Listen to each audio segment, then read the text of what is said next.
Dear students, welcome to this lecture on digital logic and system design. Today we are going to start a fresh unit, and this unit is about register transfer logic. So first let us understand what do we mean by register transfer logic.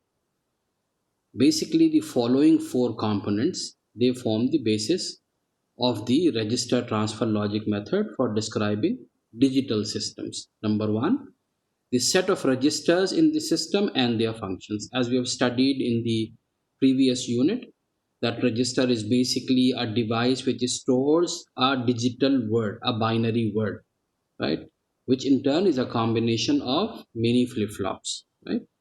So the registers can be of two types: general purpose registers or the special purpose registers.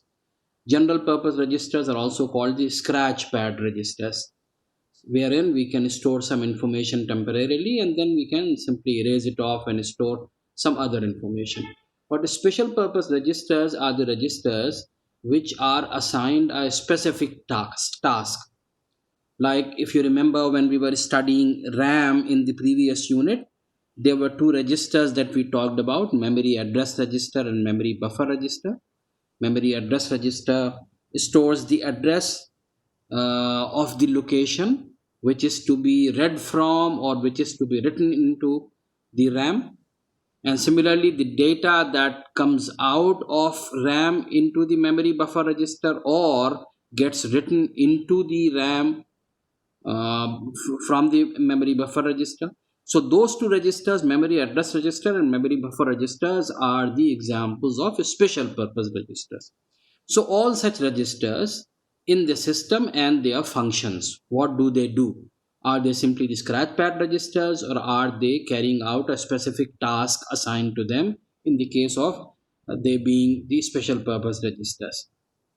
So that is point number 1 for the register transfer logic method. Point number 2, the binary coded information is stored in the registers. The information, binary information that is stored in those registers, what does it stand for, right? What does it, what is it coded for? So that information is stored in those registers. Obviously, that will be in binary. The operations performed on the information is stored in the registers. What all information is stored? What what all are the operations that we carry out on that information? And the control functions that initiate the sequence of operations, one after the other, one after the other. That sequencing of those operations and the control functions generated accordingly based on the timing signals. So all these four put together will be the register transfer logic method bases, right? Now let us take an example. This is a small operation that we carry out. In fact, this is said to be a micro operation. A micro operation is an operation in a digital system which gets carried out in a single clock cycle. What does it say? It says that when the control signal X is 0 and the timing signal T1 comes, right? So this is said to be the control part of the micro operation before the colon, right? So X dash T1, when the control signal is 0 and the timing signal T1 comes, then you transfer the information from register B to register A. This is what it means, right? Now, how do we do it? In order to realize this, we need to have register B and register A. The information has to go from register B to register A. This is what this says. But the register A, the load signal of register A should be controlled by this control signal, right? And this control signal is nothing but X bar and T1, okay? So when X bar T1 happens, then you load register A with whatever information is being supplied by register B. So this arrow shows that the register B is always supplying information to register A, but register A will not accept it, will not load that information coming from the register B into register A unless and until this load signal goes high. And when this load signal will go high? When X is 0 and T1 is high, right? Timing signal, the control signal. So this is what we mean by a micro operation, and this is how this micro operation is realized. This is a basic information, a very simple information in order to make us understand what is in store for us in this unit, right? Sorry. Next, let us see. These are the basic symbols for register transfer logic. Letters and numerals, they denote a register, right? A, MBR, R2, or simply, in the previous case, we have seen register B and A. So this is how you can denote those registers. You can give them several names. MBR is something that we are familiar with, right? Memory buffer register. A is said to be an accumulator, where accumulator is a special purpose register, is a special type of scratch pad register, let me say. It is a scratch pad register, but a special type in the sense that there are many more operations that can be carried out on this register in addition to just being a scratch pad register, right? So usually A stands for accumulator, but not necessary. You can name it whatever way you want. R2, for example, R1, R0, R1, R2. They may be a combination, or they may be a stack of registers or a group of scratch pad registers. So this is how letters and numerals combined together can denote a register. Subscript denotes a bit of a register. When I say A2, I mean the second bit of register A. When I see B6, I mean the sixth bit of register B. So this will be a bit of a register, because a register is a combination of several bits. It is storing a binary word. There may be many bits. So whenever I'm addressing a particular bit of a register, this is how I do it. Then parenthesis will denote a portion of a register. When I say PCH, that means PC usually stands for program counter. What does it do? We will come to that later. Program counter. So we will say that the higher bit, the higher byte of the program counter. Program counter may be a 16-bit register, so there will be 2 bytes, low and high. 16-bit will contain two 8-bit bytes. So PCH means I'm talking about the higher byte. MBROP, right? Memory buffer register. OP may be standing for operand. Okay. So just as a subscript denotes a bit of a register, the parenthesis denotes a portion of a register. Arrow denotes transfer information, transfer of information. When I put it like this, it means information is going from B to A, right?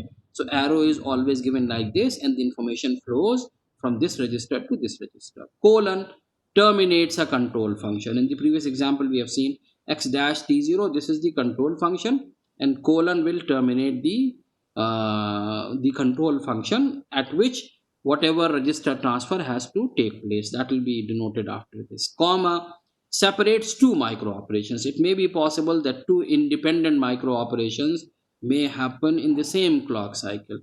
For example, B to A and A to B. That might be happening in the same clock cycle, right?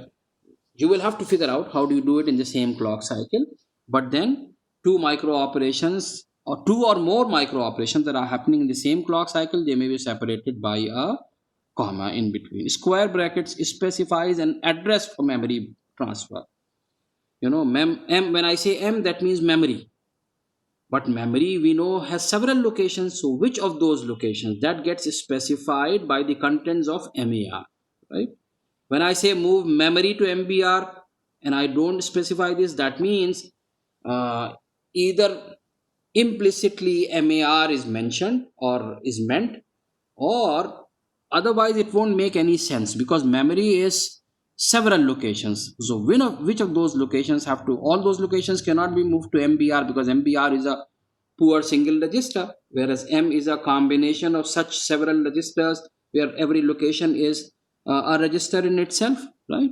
So which of those locations have to be moved to MBR, that will be specified by the square bracket, right? So we have to keep these points in mind whenever we are laying down the register transfer logic, right? Now for transferring information, you will start realizing the importance of multiplexer. See, I'm taking two control functions, two micro operations. And these micro operations may not have a control signal, but it does have a timing signal. What I mean to say is that when the timing signal is T1, move the contents of A to C, and when the timing signal is T5, move B to contents of register B to register C, right? So this is how, suppose I'm specifying this. How can I realize this? So this means C has to receive data from either A or B. That is what we are seeing. Register C is receiving data either from register A or from register B, right? Over here, since I'm assuming that register B and register A are 4 bits registers. 1 to 4 means 4 bit registers each. And obviously register C will also be a 4 bit register with bits 1, 2, 3, 4, 1, 2, 3, 4, and so on, right?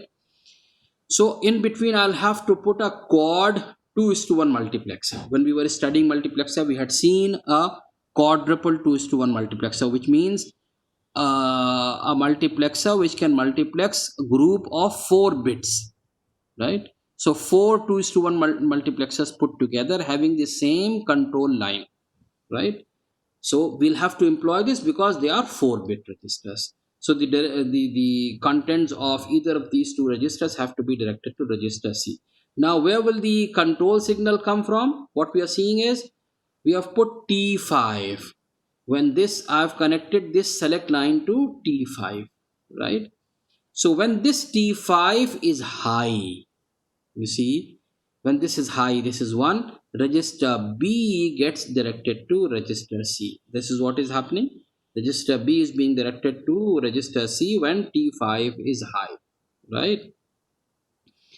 And when T5 is low, that means anything other than T5, which in our case is T1 only. There could be several such cases, but for our example, when T5 is not there, T5 is low, then register A should be directed to register C in the case of T5 being 0, right?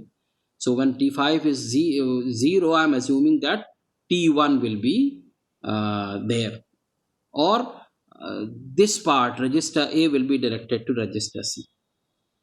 But one more thing we'll have to do is whether register C have to accept the data coming from register A or register B as directed by this multiplexer. That is decided by the load control of register C, which will be high only when either T1 is high or T5 is high, right?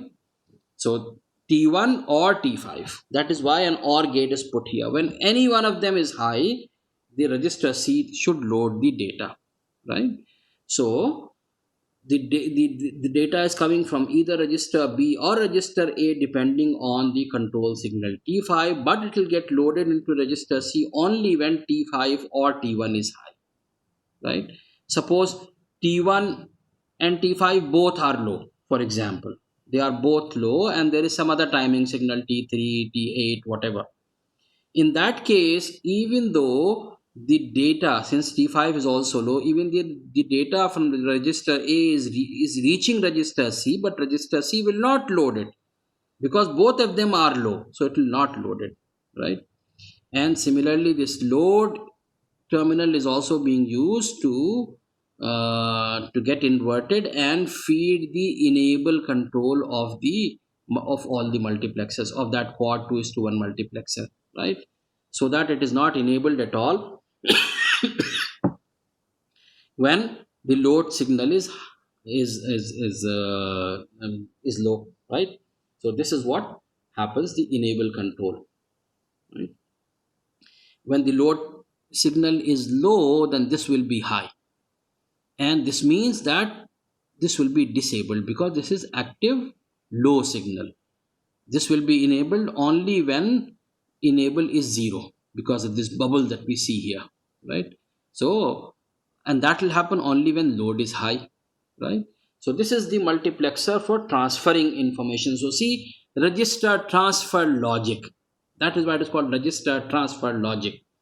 Which of these two registers have to be transferred, and where it has to be transferred, and when it has to be transferred, right? So this is what happens in transferring information, right? Next is the concept of bus transfer. What do we mean by bus transfer? In order to understand the importance and the need for bus transfer, let us take three registers, R1, R2, R3, and we have to make possible the transfer of information from any register to any register. So I'll have to provide a path from register R1 to R2. A path means it will depend. This is not just a single line, it will depend on how many bits are there. If they are 4-bit registers, I'll have to run four such lines, right? Four such lines from R1 to R2, four such lines from R2 to R3, four such lines from back from R3 to R2, four such lines from R2 to R1, and four such lines from R3 to R1, and four such lines from R1 to R3. If there are 8-bit registers, the number of lines will grow even further up. 8 lines in between all these transfers. If it is a 16-bit register, there will be 16 lines. So you can pretty well imagine the complexity of such a logic, of such a transfer logic, when the bits in the register grows or even the registers grow. If suppose I have another register R4, which is very common, four registers in a digital system is on the lower side, I would say. So if I put another register, four registers, the number of connections will grow further up. So in order to have the transfers between these registers, I'll have to devise a method which is independent of the number of registers. Okay. So this is the bus. What we do is, I can put these register. It is like a common road. See, these connections are like a road. Suppose this is student one's house, this is the house of student two, and this is the house of student three. So I cannot afford to provide a dedicated road from house one to house two, and back for another road for going back from house two to house one. I cannot. What do I do instead is that I run a common road. I run a common road, right? Maybe one road for going, another road for coming back, right? So this common road, and I'll control the traffic on this road. For the roads that we have for traffic, we may run more than one vehicle at a given point of time, but that is not the case when we are transferring the digital information.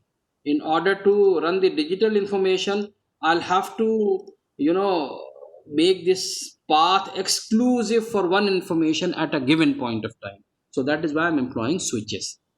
Suppose I want to make data run from F1 to F3, so I'll close S1 and S3, right? So that there is a path connected between F1 and F3, right? And suppose I want to make it between F2 and F1, so all the other switches will be open, only S5 and S6 will be closed, so that there is a connectivity from F2 to F1, right? Accordingly, their load terminals will be activated. Suppose I want to make data go from F2 to F1, so I'll not only close the switches S5 and S6, I'll make them on, but also I'll generate the load signal for this register, right? So you see, this is the common bus. This is called the bus. The common data path is called the bus. So what I have to simply do is run an 8-bit bus if they are 8-bit registers, or run a 16-bit bus if it is a 16, if they are 16-bit registers. So that common data path is called the bus, data bus. So I may have a bus for taking data this way, I may have a bus for taking data back. That will be the case when we are having two buses, or a single bus will also do. Now you see, if I am adding more registers, you go on adding more register, you simply have to extend the same bus, same data bus. You don't have to draw a separate data bus or the combination of separate data buses for each transfer. So this is called the bus transfer, or the transfer of data through a common path. Okay, so this is the concept of bus transfer. Now let us see how this bus transfer happens. This is bus system for four registers. Suppose there are four registers and they are having n bits each, general, right? N bits. That n may be 4, that may be 8, that may be 12, that may be 14, that may be 16, that may be 21, anything, right? So suppose I have four such registers of n bits each. right? Now I'm making use of a 4 is to 1 multiplexer, right? 4 is to 1. Why?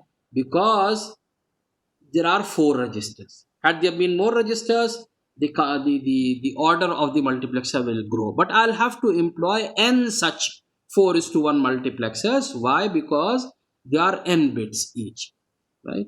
So now this is line n, this is line 1, okay?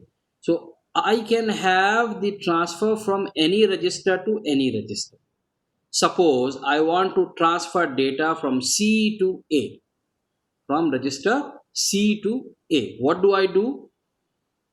I'll have to, C to A, I'll have to activate the load of only register A, and none of the other loads should be, activated. So where will this load come from? This is coming from the destination decoder. Two select lines. So since I want to load register A, so I'll place a 0 0. If I had placed 0 1, register B will be loaded, 1 0, register C will be loaded, 1 1, register D will be loaded. So this is our destination decoder. This is a simple decoder. This is the enable line, active low. Whenever, depending on the status of these two input lines, any one of those 4 lines will be high. So obviously any one of those registers accordingly will be loaded, right? Then these are the select lines that are being homogeneously given to all the n 4 is to 1 multiplexers, right? In our example that we were seeing register C to A, I have activated the load control for this destination decoder, right? So load for register A is accordingly, activated. Now I have to take data from register C. So what do? I place 1 0 on these lines, right?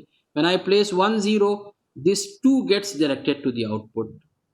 2 gets directed to the output, and the same happens for all the n multiplexers. And 2 is bringing data out from register C. So I'll have to give a 0 0 here. I'll give a 1 0. When I do that, the data will come out from register C. In fact, data will be coming out from all these registers and reaching to these n 4 is to 1 multiplexers, but only register C will be routed to its output. The data coming from register C will be directed to the outputs of these 4 is to 1 multiplexers because I have chosen 1 0 here. Now, when this data reaches to all of them, but only register A loads it, so data came out from register C and got loaded into register A. You can take any other example and see. Suppose I want to send data from register B to register D. So what do I have to do? For register B, I'll have to put a 0 1 here. When I place a 0 1, this when terminal 1 of all the n 4 is to 1 multiplexers will be directed to the output. And what is that? B1 will come out here, B2 will come out from this multiplexer, B3 will come out from the next and Bn will come out from the nth multiplexer. So all this data is floating on this bus, right? It is floating on this bus. This is a bus, in fact, an n bit bus. But only register C and register D will load it because I have supplied 1 1 here. So depending on what source, what destination I want to keep, I can have, data transfer from any register to any registers. What are the total possible combinations? Total possible combinations are 16. 2 select lines here, 2 select lines here. I can route the data from register A to register A back. I can do that even. I'll have to simply put, when I put 0 0 0 0, I'll do that. So those 4 select lines, 2 select lines here, 2 select lines here, will define 16 possible data transfers through these 4 registers 0 0 0 0 0 0 0 1. Now you can start coding. You remember one of the points was binary coded information. So this is the binary coded information. Depending on what is the status of those 4 bits, the corresponding data transfer will happen. 1 1 1 1 will mean D to D, right? 1 1 1 1 will mean 1 1 1 1 will mean D to D. Or suppose 1 0 1 0 would 1 0 1 1 would mean, suppose I'm placing a 1 0 here and a 1 1 here, so that means the data will come out from register D and will go into register C. 10 means this line will be high, right? So data will come out from register C and will go into register C. So this is the bus system for 4 registers. If you want to increase the number of registers, then you will have to have a larger multiplexer, a larger order multiplexer, right? If I replace these multiplexers with 8 is to 1 multiplexers, I can have a maximum of 8 such registers between which the data transfer can happen, right? Accordingly, my destination decoder will have to be a 3 to 8 decoder. So this will have to be a 3 to 8 decoder, and this will have to be a 8 is to 1 multiplexer if I want to have 8 such registers in place. For increasing the number of bits in all those registers, I'll have to increase the number of multiplexers and the lines that are running, these bus lines that are running, going from this to multiplexer, coming out from multiplexer and being fed back to the registers. The load control will remain single, right? And the select lines will accordingly vary. For 8 registers, 3 here, 3 here, right? So there will be a total of 6 select lines if I want to have 8 registers, because in that case the number of combinations that may happen between 8 registers will be 2 to the power 6, which is 64 combinations will be possible, right? 3 plus 3, that is how it will happen, right? So with 8 registers in place, 64 combinations of transfers will be possible, because 8 8s are 64. So 8 such combinations, 8 registers A, B, C, D, E, F, G, H, A, B, C, D, E, F, G, H. So A to A to B, A to C, like this. 64 combinations are possible. So those 64 combinations will emerge out from 3 select lines here and 3 select lines here. So this is how you can extend the number of bits or the number of registers for the bus system. So I can make it bus system for M registers. M registers, that will decide the order of multiplexer, and n bits in each of those registers, right? Now memory transfer. Suppose I have a memory in place. So there will be a memory write or a memory read. So suppose write is denoted by MBR into M. Again, you see over here I haven't specified the register. So this means implicitly that the address has to come from MAR. So this effectively means MBR to M square bracket MAR. Likewise here M square bracket MAR to MBR. So write will be MBR into that location of memory whose address is specified by memory address register. Read would mean the data should come out from that location of memory whose address is specified by MAR, and that should come into MBR. How do I realize it? This is my memory unit. The size of the memory could be anything. We are not taking that into account. That in fact will decide the number of bits in MAR and the number of bits in MBR. Suppose the memory is 2 to the power n into m, which means the number of address lines should be n and number of bits in MBR should be m, 2 to the power n into m, right? So total of 2 to the power n locations may be addressed because the size of the memory address register is n bits, right? And each of those locations have m bits. So that is why MBR should have m bits in it. So this read and write control will come, right? This read and write control will come. When read control comes, what happens? The data is going from the memory unit into the memory buffer register. This path will be activated. And when this write is high, then the data is going from MBR into the memory unit, and in both cases the address keeps coming out from memory address register. That is why you see this path is a unidirectional path. The address always comes from the memory address register into the memory unit, regardless of whether reading is being done or writing is being done. Whereas in the case of MBR, the data path is bidirectional. The data can come out from memory unit into MBR in the case of read, or it can go from MBR into the memory unit in the case when the data write has to take place, right? And what location, that is specified by memory address register. So for today we will stop here because we have started a fresh unit There are a lot of new concepts that have come up for you. We are talking about the register transfer logic, the symbols involved. So we will stop here, try to go through it, and we will carry on from here on the next turn. Thank you very much.